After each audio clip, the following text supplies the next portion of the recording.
சக்தி தாயே எல்லாரும் நேயர்கள் அனைவருக்கும் வணக்கம். சக்தி ஜோதிடம் வழியாக உங்களை சந்திப்பது உங்கள் வழிகாட்டி ஜோதிடர் கண்ணன். கைரேகை கருத்துக்களை கையை பார்த்தவுடன் புரியும்படி கற்றுக் கொடுத்து கொண்டு வருகிறோம். பாருங்கள், பார்த்து பயன்பெறுங்கள். புதுசாக நம்ம சேனலை பார்க்குறவங்க தான் சப்ஸ்கிரைப் பண்ணிங்க, உங்கள் ஃப்ரெண்டுகளுக்கும் ஷேர் பண்ணி பயன்பெறுங்கள். இன்றைக்கு ஒரு கையை போட்டிருக்கோம். எடுத்துக்காட்டு கை. அவர்களுடைய வயது 33. அவர் ஒரு பெண்.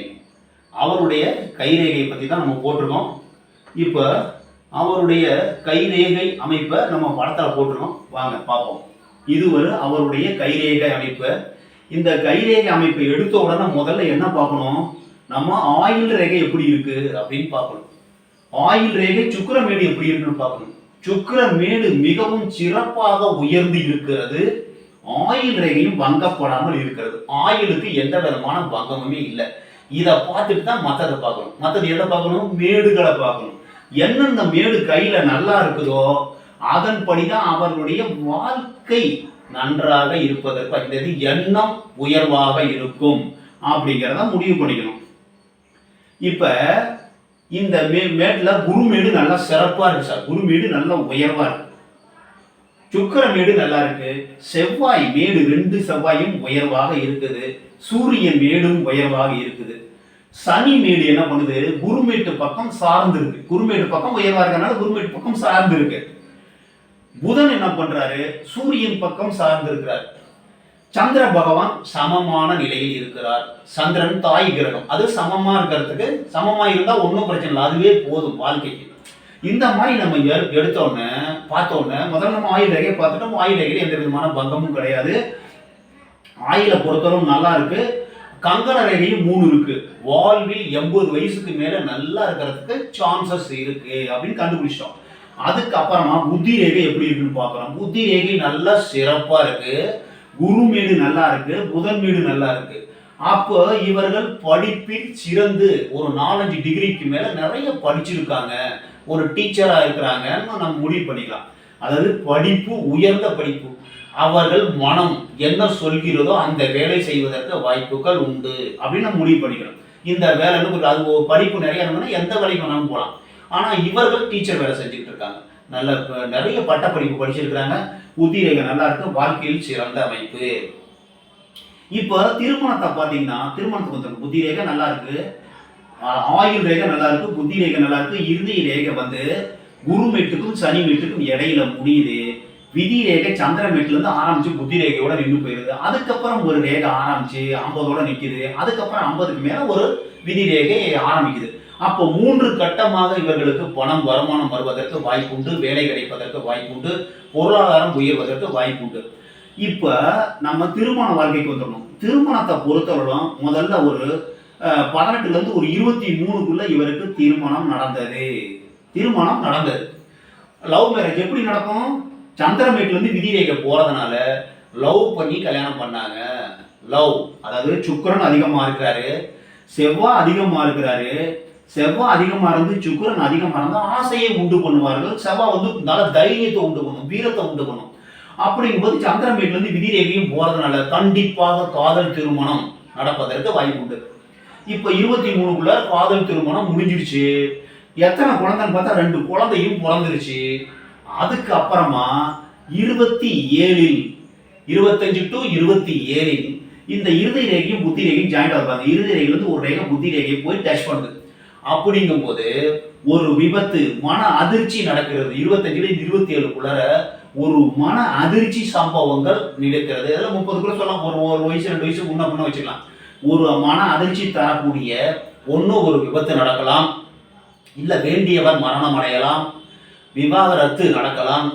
அந்த மாதிரி ஏதோ மன அதிர்ச்சி தரக்கூடிய சம்பவம் நிகழ்கிறது. இவருக்கு விவாகரத்து, அதாவது கணவன் விட்டு பிரிஞ்சிடறார். காரணம் என்னன்னா, அவருடைய கணவருக்கு நிறைய தொடர்புகள் ஏற்படுறதுனால அவங்க பிரிஞ்சிடறாங்க. மனசு வேணான்ட்டு பிரிஞ்சிடறாங்க. 2 குழந்தைக்காண்டி வாழ்ந்துட்டு இருக்கிறாங்க. நல்லா படிச்சிருக்காங்க, நல்ல ஒரு உத்தியோகத்துல இருக்கிறாங்க, டீச்சரா இருக்கிறாங்க. இவருடைய உத்தியோகம் 30 வயசு வரைக்கும் நல்லா இருக்கு.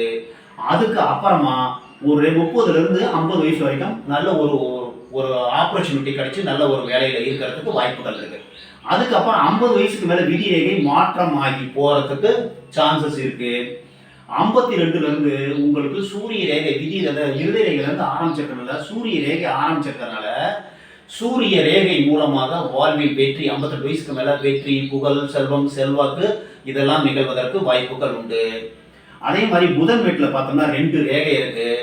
அவர்களுடைய குழந்தைகள் இல்லை அவர்களுக்கு குடும்பத்தில் யாராவது வைத்தியத்துறையில் மருத்துவத்துறையில் கைராசியாக இருப்பதற்கு வாய்ப்புகள் உண்டு அப்படிங்கிறத நம்ம ரேகை சொல்லுது. சரிங்களா? இப்போ திரும்பவும் ஒரு தரம் வந்துடுவோம். ஒரு கையை பார்த்தவுடன் ஆயில் ரேகை சிறப்பாக இருக்கான்னு பார்க்கணும். ஆயில் சிறப்பாக இருக்கான்னு பார்த்துட்டு ஆயில் சிறப்பாக இருக்கு, குறைஞ்சது 80 வயசு வரைக்கும் நல்லா இருக்கிறதுக்கு வாய்ப்புகள் இருக்கு. அதுக்கு அடுத்தது மேடுகளை பார்க்குறோம். குரு மேடு சிறப்பாக இருக்கு, சுக்கிர மேடு சிறப்பாக இருக்கு, செவ்வாய் மேடு சிறப்பாக இருக்கு, சூரிய மேடு சிறப்பாக இருக்கு. இப்ப புதன் சூரியன் பக்கம் சாய்ந்து இருக்கிறார், சனி குரு பக்கம் சாய்ந்து இருக்கிறார், சந்திரன் சமமாக இருக்கிறார். மேடுகளை வச்சு கணக்கு பண்ணிட்டோம். அதுக்கு அப்புறமா ரேகையை பார்க்கணும். புத்தி ரேகை எவ்வாறு இருக்கிறது? புத்தி ரேகை நன்றாக இருந்தால் வாழ்வில் கண்டிப்பாக சிறப்பதற்கு வாய்ப்பு உண்டு. புத்தியை கொண்டு வாழ்க்கையை நல்ல பெரிய அச்சீவ் பண்றதுக்கு வாய்ப்புகள் இருக்கு. அதுக்கப்புறமா இறுதி ரேகையை பார்க்கணும். இறுதி ரேகை குரு மீட்டுக்கும் சனி மீட்டுக்கும் இடையில போய் முடியுது. இவர்கள் நல்லவர்களாக வாழ்க்கை துணி நல்லவராக இருந்தால் போதும், அவர்கள் வாழ்க்கையை தேர்ந்தெடுத்திருப்பார்கள் அப்படிங்கிறத முடிவு பண்ணிக்கணும். அப்ப எப்படி திருமணம் நடக்கும்?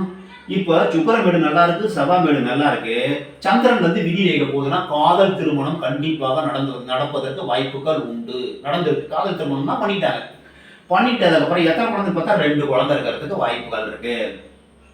அப்ப அதுக்கப்புறமா தார ரேகை இன்னொன்னு ஒரு 30-35 வயசுல இன்னொரு தார ரேகை ஸ்டார்ட் ஆகுது.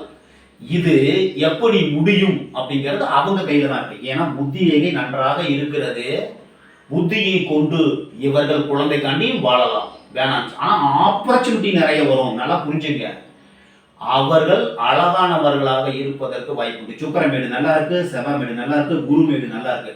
நல்ல குருமேடு நல்லா இருக்கு, புதன்மேடு நல்லா இருக்குன்னா படித்தவர்களாக, பண்புள்ளவர்களாக, அடக்கம் உள்ளவர்களாக, நீதி, நேர்மை, உண்மை, சத்தியம் தவறாமல் இருப்பதற்கு வாய்ப்புகள் உண்டு. குருமேடும் சுக்கிரமேடும் செவ்வாய்மேடும் உயர்ந்து இருந்தால் அவர்கள் நல்ல அழகான தோற்றம் உடையவராக இருப்பதற்கு வாய்ப்புகள் உண்டு. அப்போ ஆப்பர்ச்சுனிட்டி நிறைய, நான் உங்களை கல்யாணம் பண்ணிக்கிறேன்னு சொல்றதுக்கு நிறைய பேர் வருவார்கள் அப்படிங்கிறத நம்ம முடிவு பண்ணிக்கிறோம். சரிங்களா?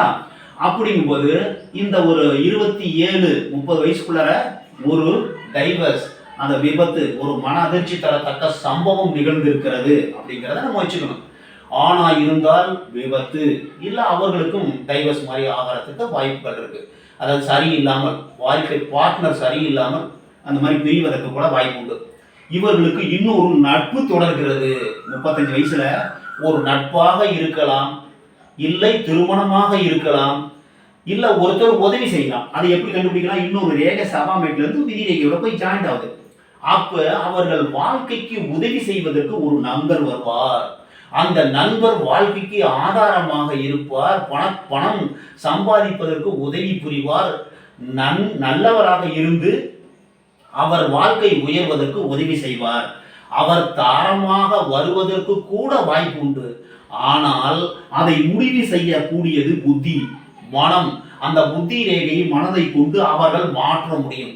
குழந்தைக்காண்டி நட்போட தொடர்ந்து நான் குழந்தைக்காண்டி வாழ்ந்துறேன்னு சொல்லலாம், இல்லை நான் திருமணம் செய்து கொண்டு குடும்பம் நடத்தலாம். அந்த மாதிரி இருக்கிறதுக்கு வாய்ப்பு இருக்கு. இந்த மாதிரி தான் நம்ம கையை கொண்டு முடிவு பண்ணணும். இவர்களுக்கு வயது 33 ஆகி கொண்டு இருக்கிறதால் இப்போ நம்ம இதை பார்த்து இப்படிதான் முடிவு பண்ணணும். உடனே நீங்க கல்யாணம் பண்ணிக்குவாங்கன்னு நம்ம சொல்ல முடியாது. இவர்கள் புத்தி ரேகை சிறப்பாக இருக்கு. புத்தி ரேகை சின்னதாக இருந்ததுன்னா கண்டிப்பாக கல்யாணம் பண்ணிப்பாங்க. நல்லா புரிஞ்சுங்க. எப்படி நம்ம முடிவு பண்ணிக்கலாம்? புத்தி ரேகை சின்னதாக இருக்குது, இவ்வளோ தான் பாதி தான் சார் வருது, அப்போ கண்டிப்பாக இன்னொரு காரணம் இருந்தால் கண்டிப்பாக கல்யாணம் பண்ணிப்பாங்க. ஏன்னா சுக்கிரமேடு அதிகமாக இருக்கு, செவ்வாய்மேடு அதிகமாக இருக்கு, குருமேடு அதிகமாக இருக்கு. அப்போ புத்தி கம்மியாக இருந்ததுன்னா கல்யாணம் பண்ணிக்கிறதுக்கு வாய்ப்பு இருக்கு. இவர்கள் படித்து ஒரு பண்புள்ள ஒரு ஆசிரியர் தொழில் செய்வதால் இவர்கள் மனம் சம்பந்தப்பட்டது, மனம் அதாவது புத்தி ஒத்துக்காது. மனம் நமக்கு 2 குழந்தைங்க இருக்கிறாங்க, அவங்க லைஃப்பை பார்க்கணும் அப்படிங்கிறத பார்ப்பாங்க. பேசி ஒரு முடிவு செய்து வாழ்க்கையை தொடரலாம், இல்லை நட்போடு தொடரலாம், இல்லை அவர்களுடைய எண்ணப்படி. இப்போ கைரேகை என்பது நாம் எண்ணம், இது இப்ப நான் சொல்றது 6 மாதத்திற்கு மட்டுமே. அதுக்கப்புறம் இந்த ரேகைகள் மாறலாம். கண்டிப்பா மாறுவதற்கு வாய்ப்பு மாறிடுது.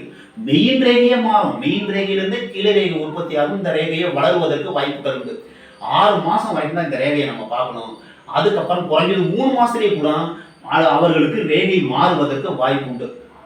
இந்த கையை பொறுத்தளவும் நன்றாக படித்திருப்பதற்கு புத்தி ரேகை சிறப்பாக இருக்கிறது. குருமேடு சிறப்பாக இருக்கு. புதன்மேடு நல்லா இருக்கு. மருத்துவத்துறையில் அவர்கள் குடும்பத்தில் யாராவது இருப்பதற்கு புதன்மேட்டில் 2 கோடுகள் இருக்கின்றன. 2க்கு மேற்பட்ட கோடுகள் இருந்தால் வைத்தியத்துறையில் அவர்கள் குடும்பத்தில் யாராவது ஒருவர் இருப்பதற்கு வாய்ப்புகள் உண்டு. அதே மாதிரி 52 வயசுக்கு மேல சூரிய ரேகை ஆரம்பிச்சிருக்கு. வாழ்வில் வெற்றி, புகழ், செல்வம் எல்லாம் சிறந்து விளங்குவதற்கு இந்த சூரிய ரேகை உதவி புரிகிறது. அதே மாதிரி இந்த விதி ரேகை சந்திரன் வீட்டுல இருந்து புத்தி ரேகையோட நின்று போது அது 30 வயசு. அந்த 30 வயசுக்கு மேல 50 வயசு வரைக்கும் ஒரு தொழில், வேலை, அந்த மாதிரி இன்கிரிமெண்ட், இந்த மாதிரி பதவி உயர்வு கிடைப்பதற்கு வாய்ப்பு உண்டு. அதுக்கு அப்புறமா 52க்கு மேல இன்னொரு வேலை மாறுவதற்கு வாய்ப்பு உண்டு. வாழ்க்கையில் அச்சீவ் பண்றதுக்கு, அதாவது 52 வயசுக்கு மேல அவங்க சூரிய கதிர் அவர்கள் மேல் படுகிறது, ஒளி அவர்கள் மேல் படுகிறது. அது குழந்தைகள் மூலமா கூட இருக்கலாம். குழந்தைகள் படிச்சு நல்ல ஒரு பொசிஷனுக்கு வாழ்க்கையில உயரலாம். இல்ல இவர்களும் உயர்ந்து பணம் சம்பாதித்து வாழ்க்கையில் வெற்றி பெறலாம். இப்படிதான் நம்ம கையை பார்த்து முடிவு பண்ணணும். இது ஒரு எடுத்துக்காட்டு கைரேகை அமைப்பு. சரிங்களா? இது போல உங்க கையை பாருங்க, செக் பண்ணுங்க.